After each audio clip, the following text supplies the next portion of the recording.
Hi, everyone. It's Tessa. And Joe. From the Unveiling Paradise podcast.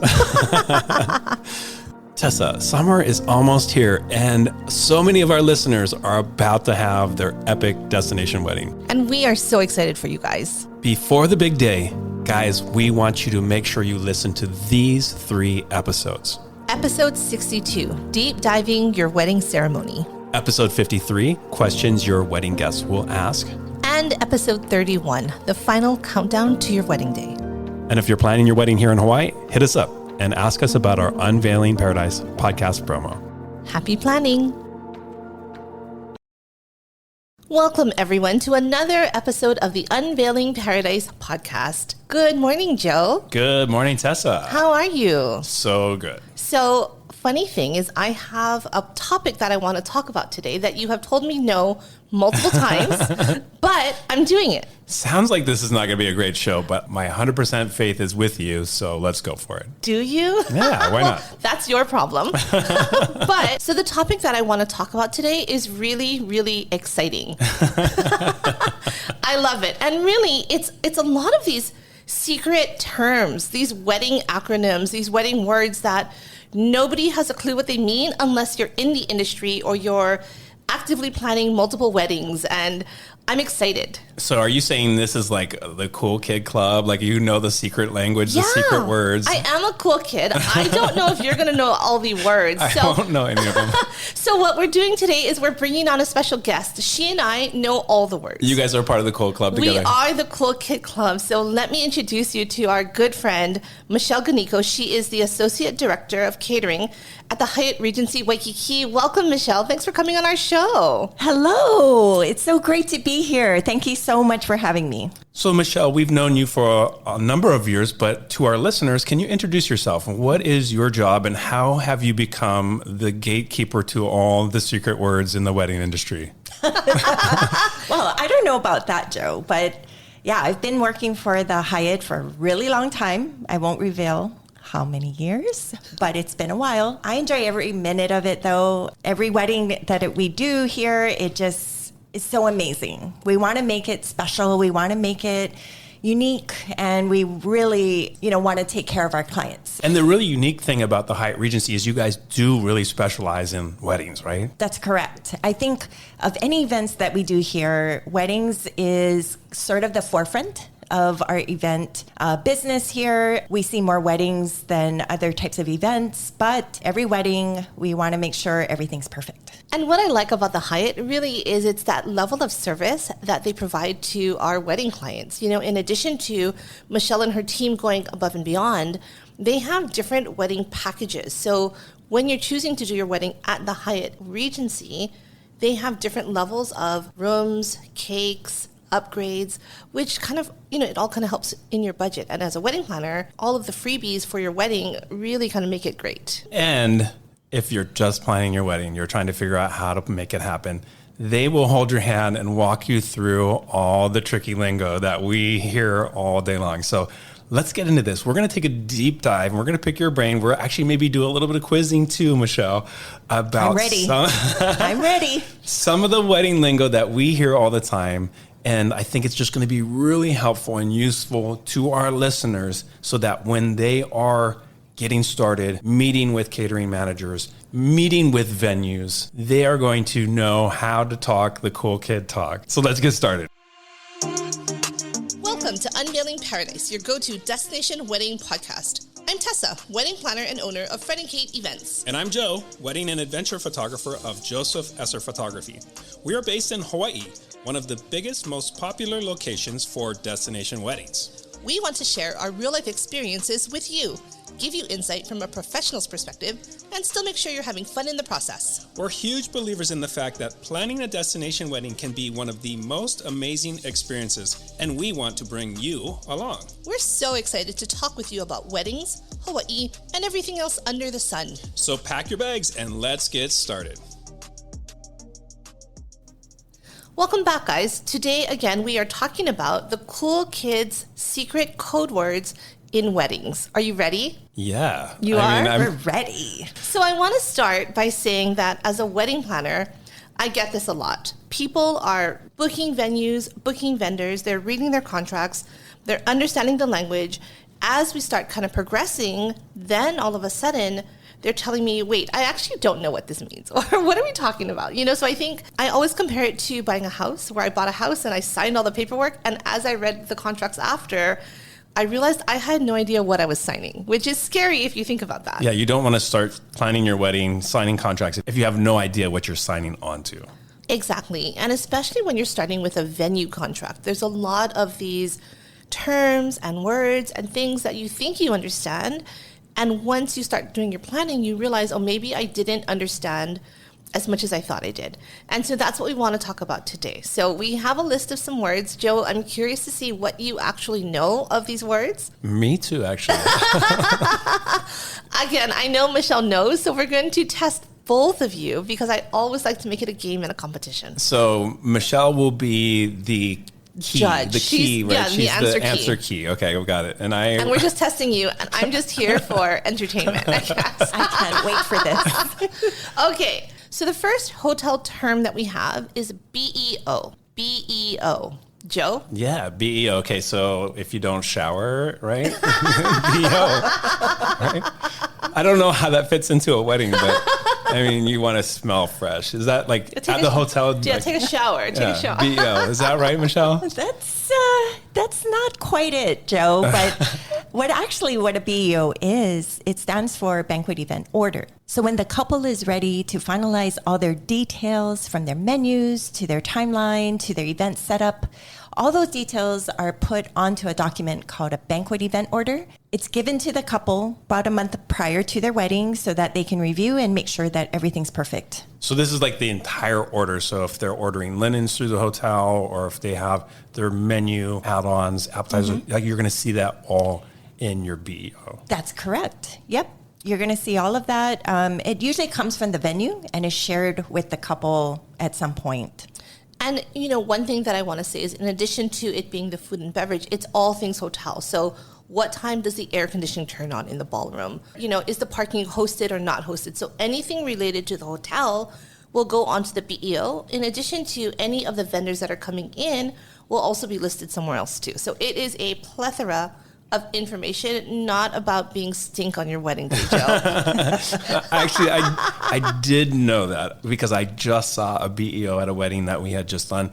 And it's a pretty significant document. It goes through everything. It goes through so much. And I would imagine you maybe need a month to look at it. Yeah, that's right. I mean, it just lists everything that the venue's going to be doing for you. So, the venue also asks couples to sign off on it. It's sort of like a contract. Yeah. So, yeah, it's a very, very important document that comes out closer in towards the wedding day. So guys, in addition to the BEO, the banquet event order, it's also known as an event order. Every hotel has a different name for it. So again, it really is kind of that master sheet of all the information.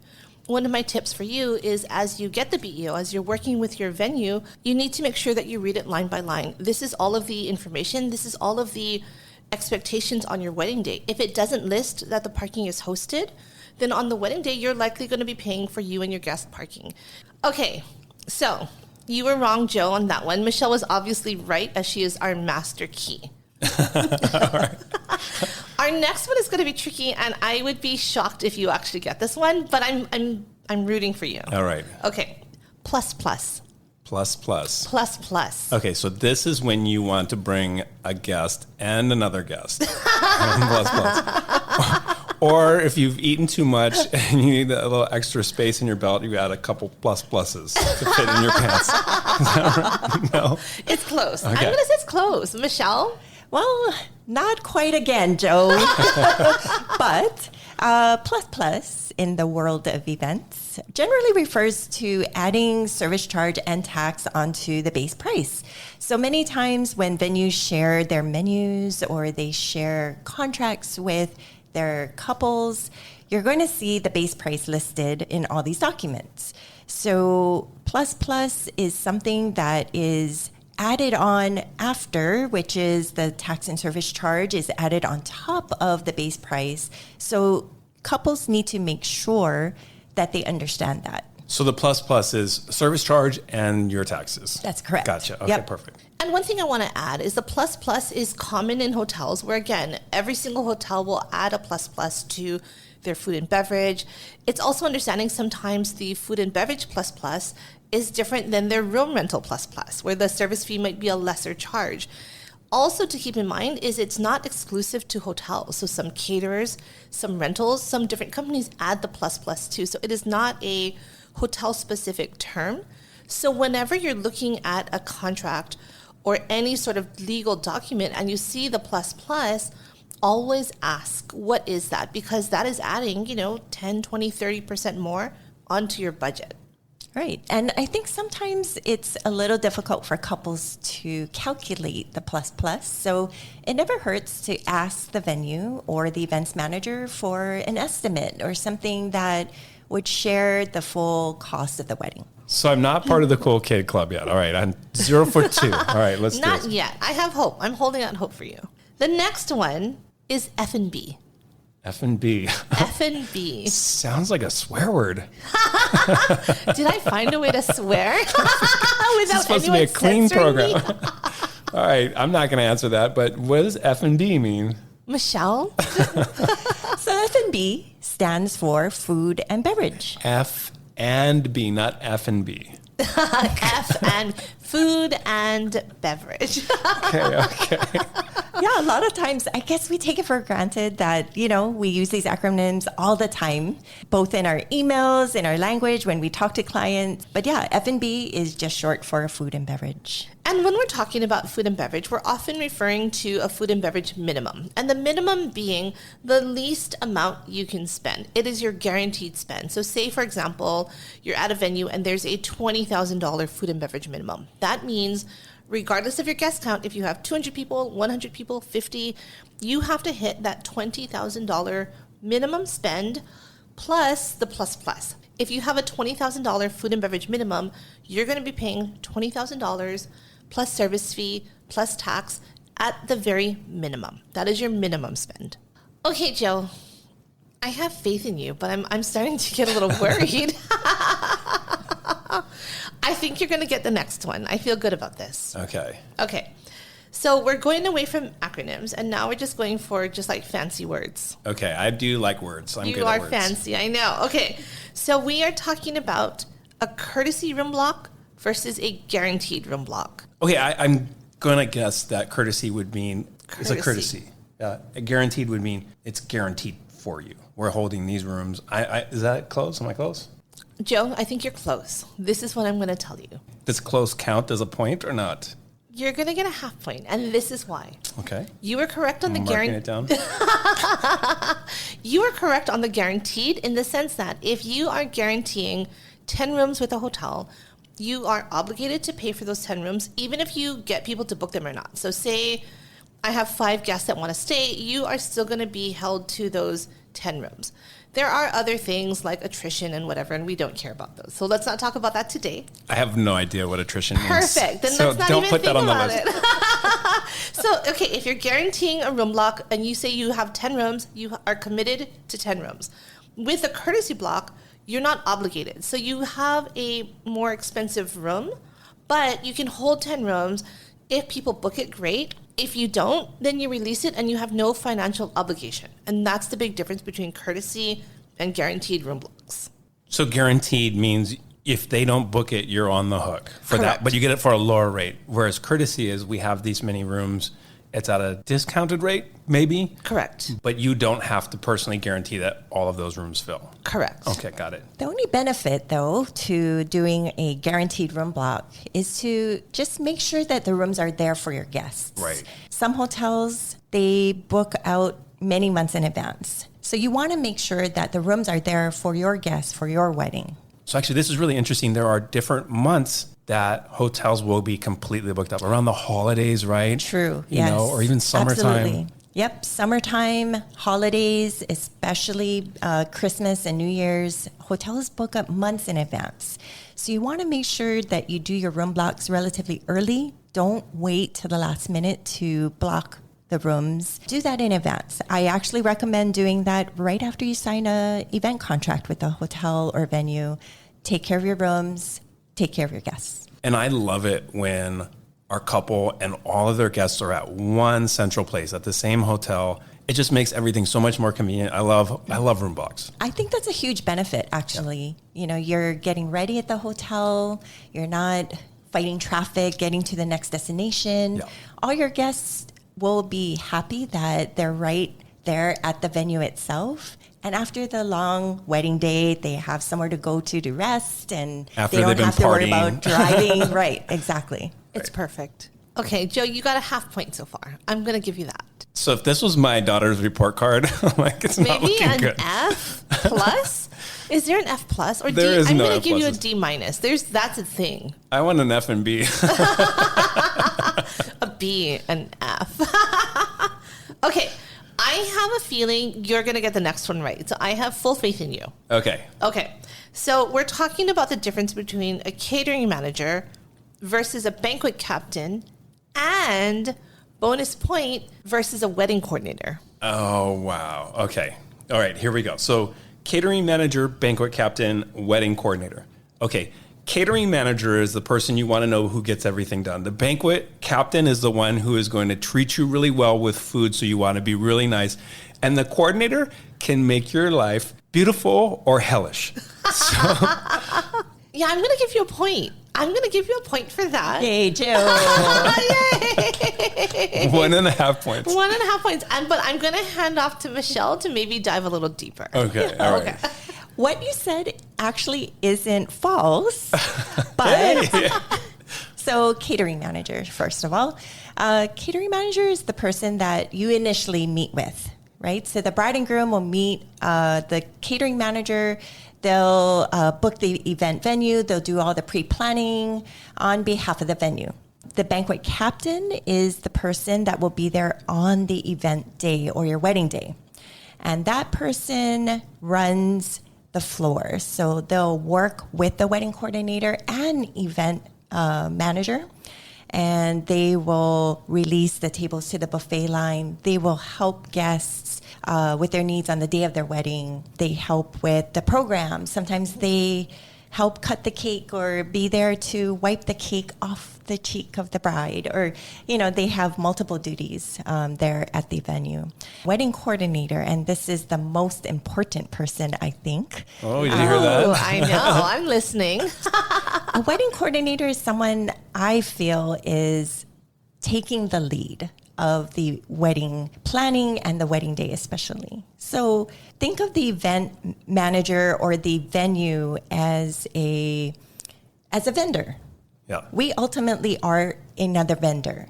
The wedding coordinator puts everyone together. I like the idea we've said before about the conductor of the orchestra, right? The one who is like making sure that everything is running smooth. Yeah, and stuff. exactly.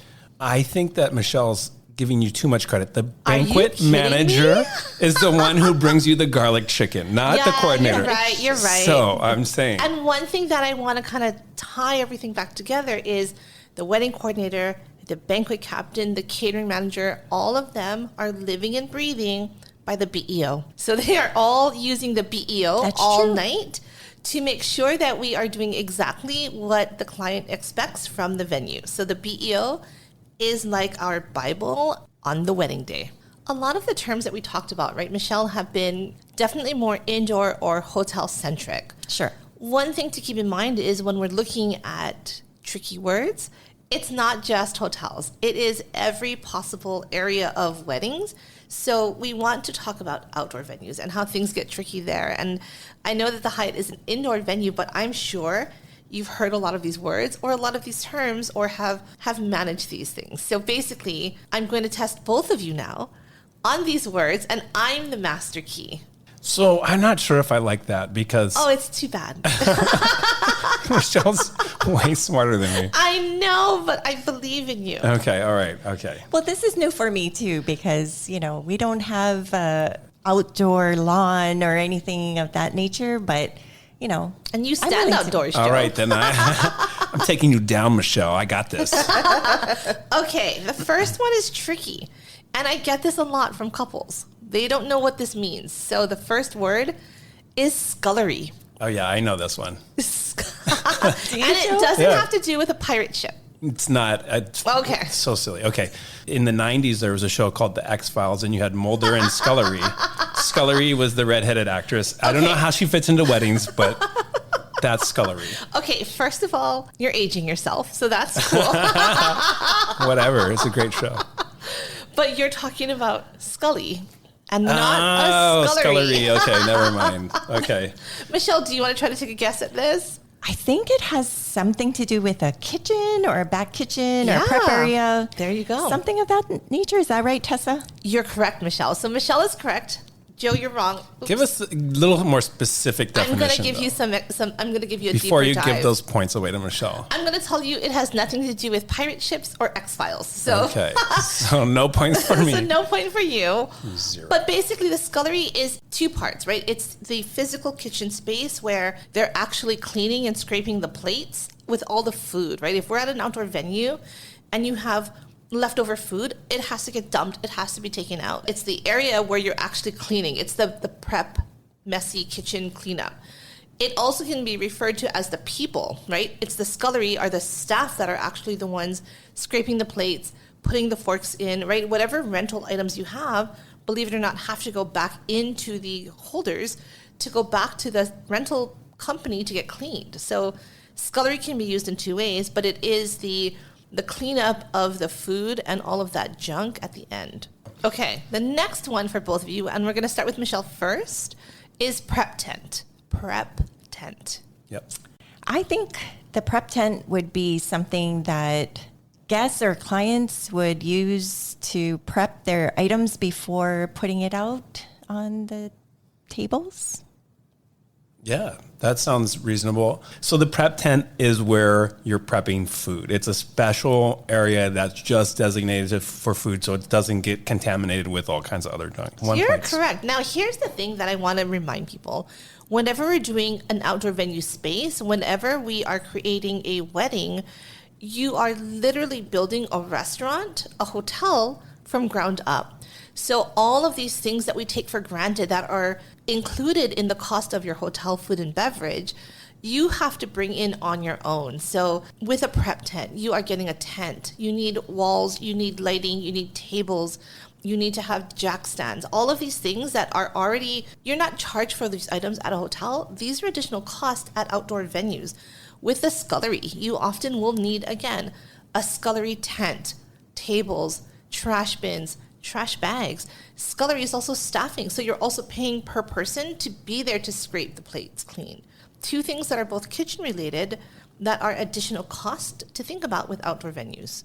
Next one is bar back, and I'm going to start with you, Joe. Okay, bar back. For no reason. I actually know this one. So if you want to steal this answer, Michelle, you can. But it's the person who's helping out the bartender. He's called the bar back. Yeah. Michelle, what about you? Yeah, that's exactly right, Joe. I think they also... Don't give yourself a point yet. I have to say it's correct. He's writing a point, you guys. Yeah, they also bring extra alcohol or they restock the drinks in the back for the actual bartender. They grab ice. They, remove trash. They have multiple duties behind the bar scene. Both of you are absolutely correct. So fine, don't give another point. But exactly, and that's what it is, right? It's, again, understanding that at an outdoor venue, we are creating a restaurant, we're creating a bar. A lot of times what will happen is on invoices, people will see 3 bartenders, 1 bar back. When every couple is trying to cut cost, they're saying, well, what is this person? Why do we need them? What is this here for? And it's understanding, though, like, they do so much that you cannot run a bar without that bar back. You need that support staff. These are things that are additional fees that have to be considered when you're booking different vendors. Okay, this one is not a hard word, but it is something to consider in terms of terms. So you're saying I can't get it wrong? Well, I'm going to start with Michelle. Is that okay? So the outdoor term that I want to talk about is trash cleanup. Yeah, that's a good one, actually. And Thank you. Yeah, a lot of people don't factor in that you'd have to clean up your wedding after hosting an outdoor venue. So you would probably have to consider what the venue's rules are in terms of trash cleanup. From what I understand, You may need to designate people to throw the trash out or to replenish the trash receptacles. But you really have to take care of the venue after it's all over. And, you may be tired and your guests want to go home, but there's some substantial cleanup, I think, after weddings happen. I think at hotels, we take care of all of that for you. You're just picking up what you're wanting to take home, and that's it. You just leave the rest to us. Joe, what about you? Yeah, actually, that's so interesting you say that, because you can really see the difference between having a hotel and outdoor event, like how there's very similar roles, but different responsibilities. I think trash cleanup is the one thing that nobody wants to do, especially at an outdoor venue. And you have to make sure somebody is designated to do that. Otherwise, you get hit with losing your deposit, or you get hit with whatever fee it might be. Exactly. And so you're both correct. It's that cleanup at the end of the night or throughout the day. Michelle mentioned that constant changing of the trash. If it fills up, who's going to empty the trash cans and swap them out, right? So again, these are all things that if you're at a hotel are included, but at an outdoor venue, the trash cleanup at the end of the night and throughout the evening has to be discussed. So again, this is a term, I think it's something that people don't often think about when they're planning their weddings, but it is a huge part of making your day seamless and enjoyable. Michelle, you got all your answers correct. She did. Correct. What's your score, Joe? So I think there was 9 terms so far, and I've got 4.5 of them right. Okay, so Joe, you're telling me that you have 4.5 points. That is correct. I'm so doubtful. But let's bring it home with some general wedding terms and see how you do here. Okay. Am I still competing with Michelle? Because I don't think it's really fair. Yeah, no, you have to. All right. You have to compete against Michelle. I'm still the master key. Okay, the next one is going to be an interesting term because I think it's a little dated, but let's see if either of you know what this is. So the term is receiving line. Let's start with you, Joe. Receiving line is the line you form to get your wedding gifts. You receive them in the line, right? Like the toaster oven, microwave. And if you don't want it, then you just send them to the back of the line, like, try again. Yes. Check. 1 point. Michelle? Yeah, so a receiving line, what that is actually is a line. That's true, Joe. But it usually consists of the bride, the groom, and their parents. And back in the day, they would form a line at the entrance and greet all their guests as they were coming into the reception. So that was an opportunity, I think, they were given a chance to see and talk story with their guests. Whereas, when you have a really large wedding, sometimes that's not quite possible. We don't see it too often these days. I think a lot of couples instead have replaced it with photo taking at each table or finding other ways of acknowledging their guests at some point in the reception. I still see receiving lines, actually. I do see you? that. Yeah, but not too often, I think it happens when our couple wants to say hi to everyone. But you're right, I think a more modern twist on that is doing table photos where everyone gets to come up, see the couple, take a picture, and then move on. Don't even get me started about that. Table photos? Well, it just takes so much time. You're trying to stop people from eating? Oh, man, if I'm table 20 and I have to wait for everyone to say hi, I'm going to be hungry and grumpy. Okay, so Michelle got that one right. Joe, I'm going to give you maybe a quarter point because you tried. I will take it. Like a quarter, though. Okay. 1/4 Okay. check. The next one is pipe and drape. Pipe and drape. And I'm going to start with Michelle. A lot of wedding couples really want their head table to look grand and to look very beautiful. And so pipe and drape, what it really is, it's really poles and draping that goes across of it. It creates a beautiful backdrop to maybe your sweetheart table or head table. It really creates a focal point in the ballroom. Many photographers love the pipe and drape because they're focusing really on that section of the ballroom or the venue because it's just hiding sort of, doors or entryways or things that you don't want to see as well. Michelle, great job. Joe, don't copy her, but what is your thought? Okay, so pipe and drape is when you have an ugly ballroom, right? Not like we have the Hyatt here. The Hyatt's is gorgeous. Yeah. So, but I have seen some say. very ugly ballrooms that's like dark, super dark wood, sort of like real aged. And what they do is they put up pipe and drape to make it look like elegant and grand. Like it's basically just like floor to ceiling curtains for your reception. Yeah? Yeah. 2 points. 1 point. But you are right. And again, right, a couple things is when you pipe and drape, you can pipe and drape the entire ballroom if you want. If you're going for just that over-the-top, elegant, grand, draping everywhere. If you want to create a focal point, you can create a smaller pipe and drape backdrop for your head table, for your sweetheart table, for whatever else. You can create a smaller focal point so all eyes kind of lean in that way. So there are a lot of ways that you can do it. You can add uplighting. You can do a double drape. There's so many things you can do, but it's understanding that the pipe and drape is literally that. It is pipes holding up some draping. Okay, last one. Joe, first tell me, what is your point score? What are your points right now? Well, I gave myself 2 points on that lesson. I just literally to said cheat. you can have 1 point. I know. I need to cheat. I'm not even doing very well. I have 6 3/4 points because you only gave me a quarter point on that one. I know, because... This is really lame. Okay, so you have 6 3/4. Okay, so this last one, I'm going to make it a 3-pointer. Will it get me into the cool club? Because right now, I'm like not even close to the door. Michelle is the judge for the last one, so I'm going to have to pass it to her to see if you make it into the Cool Kids Club. So this last one, and I kind of mentioned these terms earlier as a precursor. So basically what we're talking about is the difference between a head table, a sweetheart table, and a king's table. Now, I know Michelle knows the answer to this one, so Joe, it's all on you. Like, can you get them right to get into the Cool Kids Club? Ooh, I don't think I can actually. Okay, I think I can do 2 of the 3. The head table is the couple and their wedding entourage, bridesmaids, groomsmen. It's like a bigger table. The sweetheart table is just the couple. The king's table, I don't really know. I just want to say it's an all or nothing. So you get 3 points or 0. So you don't get like half points or 2. Like if you can't get them all, you're going to get a 0. I guess, is it 2 men? I don't know. I like that. And then why don't we have a queen's table? I mean, come on. It's crazy. Why don't we? It's a good question. That is a good question. Why gonna don't give we you a have point a for queen's that. table? A half point? So that's 1.5 points if it's a half Maybe. of a 3. I'm going to let no, don't add points yet. I'm going to let Michelle tell you what they are first. Joe is actually close. You got the head table right. You got the sweetheart table right. So what a king's table is, it's a long table. Generally, it's set on the ground, so not on a stage. It does incorporate the bridal party, usually. But a king's table could also be the parents or very close family to the bridal couple.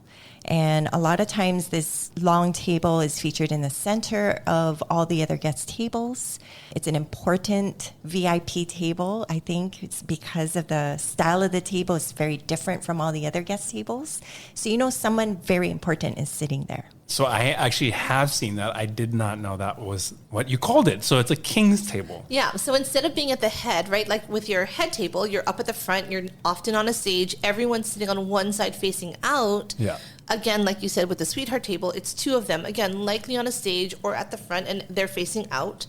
The king's table, again, is kind of more central in the middle. You have people sitting all around the table. So it's often a long rectangle table. You're going to have your wedding party, maybe their significant others, maybe their kids, parents, VIPs, and the couple is at the table as well. So it's all kind of around this long, I want to say like King Arthur style huge table. And that's what the king's table is. Like so just full of food. just full of people and food. Perfect. Gluttony. I love it. Lots of garlic chicken. Yeah, lots of garlic chicken. Okay, I'm going to give you, Michelle, should we give him 1, 2, 3? We can give him 2 points. You can have 2 out of points. 3 points. That's so nice of Michelle. Still a mile away from a passing You score, have to though. have 10 to get into the Cool Kids Club. So what are you at? 8 3/4. Good job, Joe. Good That's job. You tried. Can I get a sticker at least? Scratch and sniff stickers. Can I get one of those? Absolutely. Okay. You deserve it. Smells like a skunk. A rotten egg. Dang it. Okay, well, you know what? I do have to say it is a pleasure and an honor to be at this king's table with the 2 of you, the coolest cookies in the group. Let's do this before we end for the day. Michelle, let's talk about the Hyatt Regency in Waikiki. Amazing property. Tessa and I get to work here a lot. It is one of our favorites. Can you give our listeners a highlight of your property? Yeah, definitely. Thanks.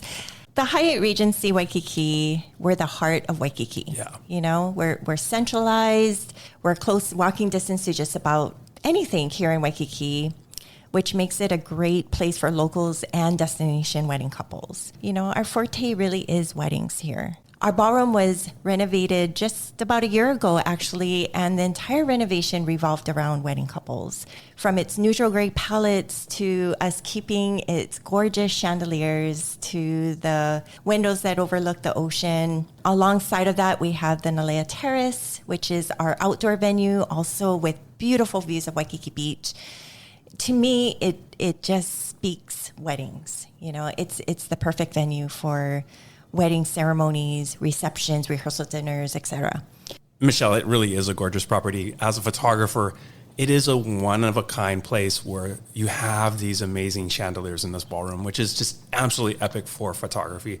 I know Tessa wants to talk about food, though. We are both the biggest fans of the Hyatt Regency's food. It's amazing. So my favorite things, and this is what I tell all my couples. I said, if you're going to book the Hyatt, you have to get the garlic chicken. Yep. It is so good. The garlic chicken, they have a portobello mushroom ravioli, and their short ribs. There's so much good food. The food, and this is a big part, it's always very consistent.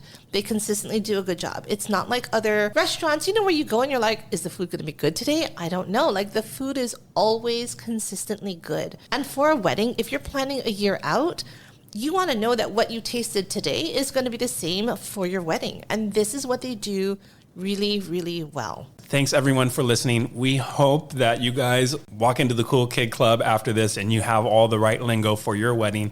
If you have questions, words that you're hearing that you want us to break down, we are happy to do that on another episode. So we will catch you guys real soon. See you next time. Bye. Thanks for listening to another episode of Unveiling Paradise. If you enjoy our show, please follow us and rate us on Spotify or wherever you listen to podcasts. It would really mean a lot. And don't forget to also get on our mailing list and follow us on Instagram. Just do it already. Until next time, this is Tessa. And this is Joe. And don't forget, your happily ever after It's just a plane ride away.